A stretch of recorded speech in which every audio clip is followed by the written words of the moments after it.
மகர ராசிக்கார அன்பர்களே, மகர ராசிக்கு ஒரு உச்சக்கட்ட ஒரு நாள் அப்படின்னு சொல்லலாம். மகர ராசிக்காரர்களுக்கும் லக்கினக்காரர்களுக்கும், மகரத்திலே லக்கினம் இருக்குது சார் அப்படிங்கிறவங்களாம் இந்த வீடியோ ஸ்கிப் பண்ணாமல் பாருங்கள். ஒருத்தர் உங்களோடையே கூட பிரயாணிக்கக்கூடிய ஒருத்தர், உங்களுக்கு சின்ன சின்ன துரோகங்களை விளைவிக்க நினைக்கக்கூடிய ஒருத்தர் மறுபடியும் மனம் திருந்தி உங்களோடு சேர்ந்து இணைந்திருப்பார். அதாவது நீங்கள் வந்து துரோகின்னு நினச்ச ஒருத்தன் உங்களுக்காக நன்மை செய்ய ஆரம்பிப்பான். நன்மை செய்கிறான் அப்படின்னு நினச்ச ஒருத்தன் துரோகின்னு நீங்கள் வந்து நிரூபிப்பீங்க. குறிப்பிட்ட ஒரு ராசியில் இருக்கக்கூடிய இரண்டு நபர்கள்,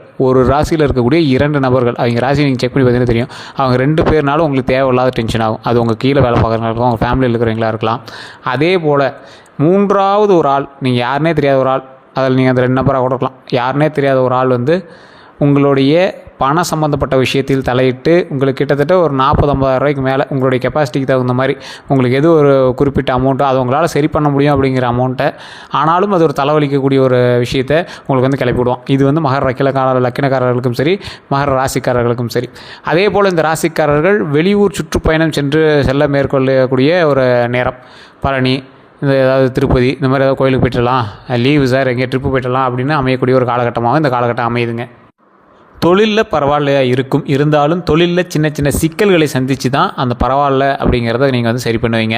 நன்மைகளுக்கான காலகட்டம் அப்படி இருந்தாலும் உங்களுடைய தொழில் ஸ்தானத்தில் இருக்கக்கூடிய கிரகமானது உங்களுக்கு சாதகமாக செயல்பட இருக்குது. ஆனால் இன்னும் கரெக்டாக 20 நாள் அப்புறம் தான் வந்து உங்களுக்கு சாதகமாக செயல்படும். அந்த 20 நாள் உங்களுக்கு வந்து சின்ன சின்ன டென்ஷன், சின்ன சின்ன தலைவலி, அதே போல் தேவையில்லாத ஒருத்தரால் உங்களுக்கு வந்து தலைவலி, அவன் எவனே தெரியாது, இருந்தாலும் அவன்கிட்ட வந்து உங்களுக்கு ஒரு டென்ஷனு. ஸோ இந்த மாதிரி விஷயங்கள் தான் உங்களுக்கு வந்து ஈடுபடுங்க. நீங்கள் இந்த ராசிக்காரர்கள் எந்த அளவுக்கு முயல்கிறீர்கள் அந்தளவுக்கு வெற்றியை கை கொண்டு கொடுக்கக்கூடிய ஒரு அற்புதமான காலகட்டமாக இந்த காலகட்டம் அமையுதுங்க. தொழிலில் முன்னேற்றம் உண்டு, ஆனாலும் நாட்கள் எடுக்கும். குடும்பத்தில் சின்ன சின்ன சண்டைகள் அது மாதிரிலாம் இருக்கும். ஒருத்தர் சண்டை போட்டு போவாங்க, மறுபடியும் வந்து சேர்ந்துக்குவாங்க. இந்த மாதிரி சின்ன சின்ன விஷயங்கள்னால சின்ன சின்ன அலப்பறைகளை உண்டாக்கி தான் அது வந்து சரியாகும். இந்த மாதிரி காலகட்டங்கள் எல்லாமே கொஞ்சம் கொஞ்சமாக சரியாகி மற்றும் சின்ன சின்ன பிரச்சனைகள் எல்லாமே சரியாகி நன்மைக்கான காலமாக இனிமேல் பிறக்குங்க. ஒரு 2-3 நாள் உங்களுக்கு அந்த மாதிரி பிரச்சனை நடந்திருக்கும், அதெல்லாம் நடந்துச்சார் அப்படிங்கிறவங்க ஸ்கிப் பண்ணிடுங்க. இதுக்கு மேலே பிரச்சனை கிடையாது. இதுக்கு மேலே நல்ல ஒரு அமோகமான நாட்களாக அமைய இருக்குது.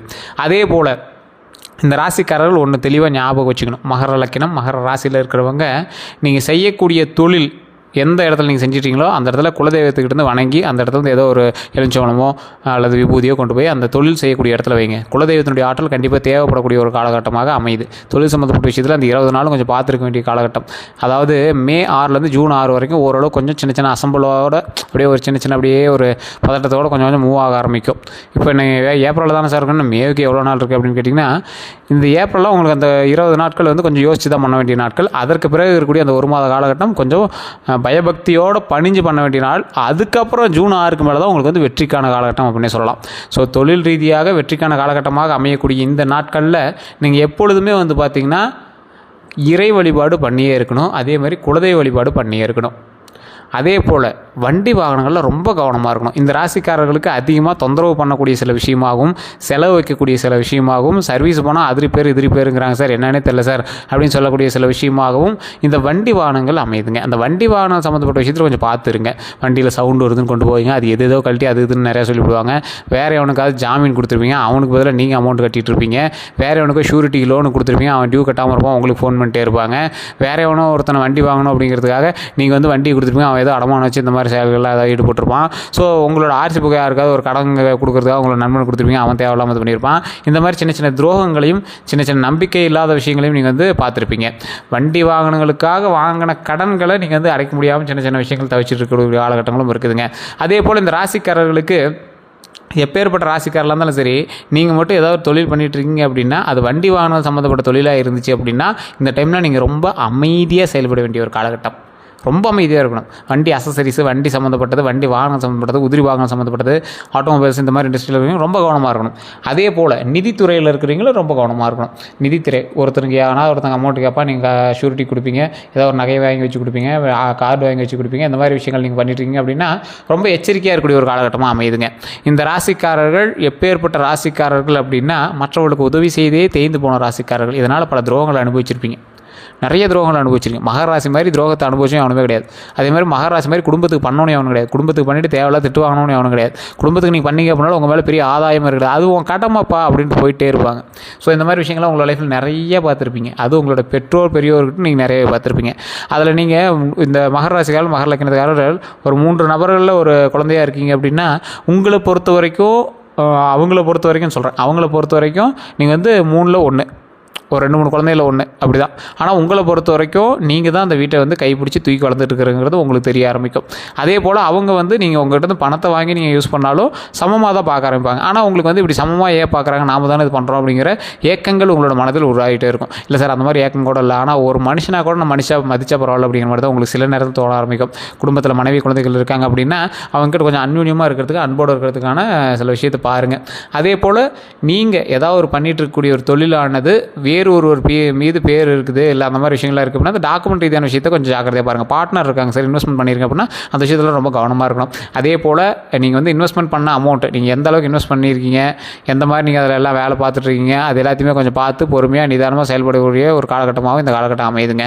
இந்த ராசிக்காரர்கள் இன்றிலிருந்து தொடங்குங்கள். உங்களுடைய வெற்றிக்கான பயணம் இன்றிலிருந்து தொடங்குங்கள். அதே போல் சில எச்சரிக்கையான சில விஷயங்களோடு தொடங்குங்க. இப்போ நீங்கள் ஒரு தொழில் ஆரம்பிக்கிறீங்க அப்படின்னா இந்த காலத்தில் நீங்கள் ஆரம்பிக்கிறீங்க அப்படின்னா முதலீடு அதிகமாக போட்டு கண்டிப்பாக இந்த டைமில் நீங்கள் வந்து முதலீடு அதிகமாக போட்டு ஆரம்பிக்கக்கூடாது, அது தெளிவாக சொல்லிடுறோம். அதே போல் இந்த ராசிக்காரர்கள் எப்பேற்பட்ட ஒரு ராசிக்காரர்களாக இருந்தாலும் சரி, நீங்கள் மற்ற ராசிக்காரர்கிட்டையோ இல்லை மற்ற யாரோ ஒருத்தர்கிட்டையோ போய் கடன் வாங்கக்கூடாது. கடன் வந்து உங்களால் அவ்வளோ சீக்கிரம் அடைக்க முடியாது.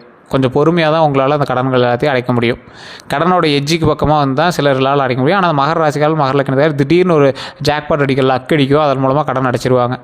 ஸோ எதுவாக இருந்தாலும் கொஞ்சம் எச்சரிக்கையோடு நிதானமோடு பண்ணிங்க அப்படின்னா பரவாயில்லையாக இருக்கும். நீங்கள் இருக்கக்கூடிய இடத்துல, நீங்கள் தொழில் செய்யக்கூடிய இடத்துல சின்ன சின்ன பதட்டத்தையும் பயத்தையும் ஏற்படுத்தி விட்டுட்ருக்கோம் இந்த மாதமானது.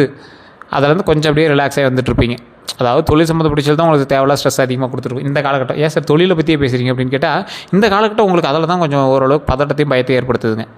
வருமானம் பெருசாக இருக்காது, கடன் தேவையில்லாமல் வாங்கியிருப்பீங்க. இது எல்லாமே கொஞ்சம் கொஞ்சமாக சரியாயிட்டே வரும். அப்படியே மே வர வர, ஏப்ரல் முடிஞ்சு மே வர வர வருமானம் அதிகமாகும், வருமானம் லாபம் அதிகமாகும். கடன்கள் எல்லாமே இப்படி கொஞ்சம் கொஞ்சமாக கட்ட ஆரம்பிப்பீங்க. கடன்கள் எல்லாம் கம்ப்ளீட்டாக கட்டி முடிப்பீங்க. ஸோ இந்த மாதிரி ஒவ்வொரு விஷயம் வர ஆரம்பிக்கும். அதுக்கான ஸ்டார்டிங் பாயிண்ட் தான் இப்போ நீங்கள் இருக்கீங்க. ஸோ அந்த இடத்துல கொஞ்சம் எச்சரிக்கையாகவும் நிதானமாக தான் நீங்கள் பண்ணணும். அரசல் புசலாக ஏதாவது அது இல்லை இது இல்லைன்னு தூக்கி போட்டு இது பண்ணிங்க அப்படின்னாலும் உங்களுக்கு தேவையில்லாத மாட்டுவீங்க. ஸோ அந்த விஷயத்தில் கொஞ்சம் கவனமாக இருங்க. இந்த ராசிக்காரர்களுக்கு கல்வி சம்மந்தப்பட்ட விஷயம் பரவாயில்லையாக இருக்கும் இந்த காலகட்டத்தில். இருந்தாலும் கொஞ்சம் முன்னெச்சரிக்கையாகவும் முன்னேற்பாட்டாகவும் சில விஷயங்களை செய்து பார்க்க முயற்சி செய்யுங்க. அதே போல் இந்த ராசிக்காரர்கள் ஏதாவது ஒரு வண்டி வாகனங்கள் புதுசாக வாங்குறீங்க அப்படின்னா தயவுசெய்து ஜாதகத்தை பார்த்துட்டு வாங்குங்க. இப்போ ஜாதகத்தை பாருங்கள், செக் பண்ணுங்கள், அதில் என்ன வந்திருக்கு ஏது வந்திருக்குன்னு செக் பண்ணுங்கள். அதுக்கப்புறம் நீங்கள் வந்து எது பண்ணாலும் பண்ணுங்கள். இந்த ராசிக்காரர்களுக்கு ஒரு லக்கு அடிக்கக்கூடிய ஒரு முக்கியமான நேரம் இந்த நேரம். லக் அடிக்குது அப்படின்னா அந்த லக்கை எப்படி பயன்படுத்தலான்னு பாருங்கள். கொஞ்சம் நிதானமாக எச்சரிக்கையாக பண்ணுங்கள். இந்த நிதானம் எச்சரிக்கை அப்படிங்கிறது எந்த அளவுக்கு இருக்கணும் அப்படின்னா, உங்களுடைய யாராவது ஒருத்தர் புது ஆள் வராங்க, அவங்க வந்து உங்கள்கிட்ட நல்லா பேசுவாங்க, இதை பண்ணுங்கள் அதை பண்ணுங்கம்பாங்க. என்ன பண்ணுறேன்னு தெரியாமல் நீங்கள் முழிச்சிட்டு இருப்பீங்க. சரி இவன் மேலே நம்பிக்கை இருக்குது, பார்க்குறது நல்லா பேசுகிறான், நல்லா இவன்கிட்ட ஏதோ ஒன்று ஹெல்ப் பண்ணுறான், இவனுக்கு ஏதோ ஒரு ஹெல்ப் பண்ணுவோம் அப்படின்னு நீங்கள் பண்ணீங்க அப்படின்னா கண்டிப்பாக மாட்டிக்குவீங்க. அதே போல் நீங்கள் பண்ணாத ஒரு தவறுக்கு மாட்டுவீங்க. நீங்கள் அந்த கடனே கொடுத்துருக்க மாட்டீங்க, ஆனால் வேறு ஒருத்தன் வந்து நீ தான் உன் சார்பில் தான் கொடுத்தாங்க, நீ தான் கொடுத்தாகணுமா. நீங்கள் ஜாமீனுக்கு போயிருப்பீங்க, இல்லை ஜாமீனுக்கு கூட போயிருக்க மாட்டீங்க, கூட போயிருப்பீங்க. ஏதோ ஒரு வாக்குறுதி கொடுத்துருப்பீங்க, அந்த வாக்குறுதிக்கு நீங்கள் லாக் ஆகிருப்பீங்க. இந்த மாதிரி நிறையா விஷயங்களில் நீங்கள் வந்து மாட்டுவீங்க. ஸோ இது வந்து தேவையில்லாத மாற்றுறது, அதில் நீங்கள் தப்பே செய்யாமல் நீங்கள் வந்து மாட்டியிருப்பீங்க. ஒரு சண்டை போட்டுட்ருப்பாங்க, நீ நடுவில் போவீங்க, அவன் தேவையில்லாமல் உங்களை அடிச்சிருப்பாங்க. எவனோ ஒருத்தன் வண்டியில் போயிட்டுருப்பான், அவன்கிட்ட சண்டைக்கு போய் வேறு எவனோ ஒருத்தன் வந்து உங்கள்கிட்ட சண்டை போடுவான். ஸோ இந்த மாதிரி தேவையில்லாத ஒரு நபர்கிட்டருந்து உங்களுக்கு சின்ன சின்ன டென்ஷன் ஏற்படுத்துகிற வாய்ப்புகள் அது எல்லாமே கொஞ்சம் கொஞ்சமாக சரியாயிட்டே வரும் இந்த காலகட்டம் அப்படிங்க. அதனால் இந்த காலகட்டத்தை தாண்டிட்டீங்க அப்படின்னா இதுக்கு மேலே ப்ராப்ளம் கிடையாது. ஸோ எதை பண்ணாலும் யோசித்து பண்ணுங்கள், நிதானமாக பண்ணுங்கள், அவ்வளோதான். அதே போல் உடல் ஆரோக்கியத்தில் கவனம் செலுத்துங்க. உடலில் ரொம்ப கவனமாக இருக்கணும். சாப்பிடக்கூடிய உணவுகளில் ரொம்ப கவனமாக இருக்கணும். வெளி உணவுகளை தவிர்த்துக்கோங்க. அதே போல் வெளி உணவில் எண்ணெய் சம்மந்தப்பட்டது இந்த மாதிரி விஷயம் தவிர்த்துக்கோங்க. எக்ஸசைஸ் பண்ணுங்கள், உடம்புக்கு ஆரோக்கியமான எக்ஸசைஸ் பண்ணுங்கள், வாக்கிங் அதிகப்படுத்துங்க. உணவு முறையை கரெக்டாக பார்த்துக்கோங்க. முதுகெலும்பு சம்மந்தப்பட்டது, கால் சம்மந்தப்பட்ட விஷயத்தில் கொஞ்சம் கவனமாக இருங்க. கால் எலும்பு, கால் சதை, கால் சம்மந்தப்பட்ட விஷயத்தில் ரொம்ப கவனமாக இருங்க. நீங்கள் எந்த அளவுக்கு நீங்கள் வந்து கவனமாக இருக்கீங்களோ அந்த அளவுக்கு இந்த காலகட்டம் நல்லது. என்ன சார் பயப்படுத்துறீங்க அப்படின்னு கேட்டிங்கன்னா, இது நீங்கள் பயமாக எடுத்துக்கிட்டாலும் சரி, இல்லை உங்களுடைய பாதுகாப்புக்காக எடுத்துக்கிட்டாலும் சரி, இந்த காலகட்டம் கொஞ்சம் எச்சரிக்கையாக இருக்கக்கூடிய காலகட்டம். எல்லாருமே ஜாக்பாட் போகிறது, நல்ல நேரம் போகிறது அப்படின்னு சொல்லுவாங்க. ஆனால் இந்த காலகட்டம் மகர ராசி மகர லக்னக்காரர்களுக்கு கொஞ்சம் நிதானமாக இருக்கக்கூடிய ஒரு காலகட்டம். இதனால் ஒன்றும் தப்பு இல்லையே, செய்யக்கூடிய விஷயத்தில் கொஞ்சம் ஜாக்கிரதையாக எச்சரிக்கையாக பண்ணிங்க அப்படின்னா ரொம்ப நன்மை தானே. ஸோ அந்த விஷயத்தை மட்டும் மைண்டில் நல்லா ஞாபகம் வச்சுக்கோங்க. அதே போல் இந்த ராசிக்காரர்களுக்கு வெற்றி கொஞ்ச நாளில் இருக்குது. அதுக்கு முன்னாடி சின்ன சின்ன பயத்தை ஏற்படுத்தி தான் கொடுக்கும். அதனால் கொஞ்சம் நிதானமாக ஹேண்டில் பண்ணுங்க. மற்றபடி எல்லாமே நன்மையாக தான் இருக்குங்க. அதே போல் நீங்கள் பண்ணக்கூடிய எந்த ஒரு தானமாக இருந்தாலும் அது ஒரு வேறு அன்னதானம் மட்டும் பண்ணுங்கள். ஒரு 10 பேருக்காக அன்னதானம் பண்ணுங்கள். அதன் மூலமாக பல நன்மைகள் உண்டு. பல முக்கியமான நன்மைகளை வந்து பெறக்கூடிய காலகட்டமாகவும் இந்த காலகட்டம் அமையும். தொழிலில் நல்ல லாபம் உண்டு. இனி வரக்கூடிய காலகட்டங்களில் உடல் ஆரோக்கியத்தில் கவனமாக இருங்க.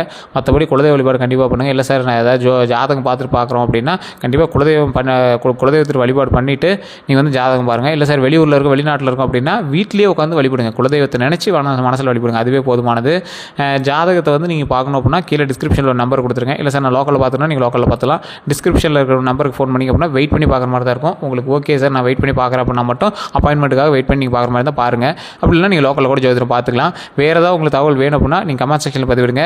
வேறு எந்த ஒரு கேள்வியாக இருந்தாலும் நீங்கள் ஃபோன் மூலமாக பேசி தெரிஞ்சிக்கலாம். எல்லோருக்கும் நன்றி நண்பர்களே.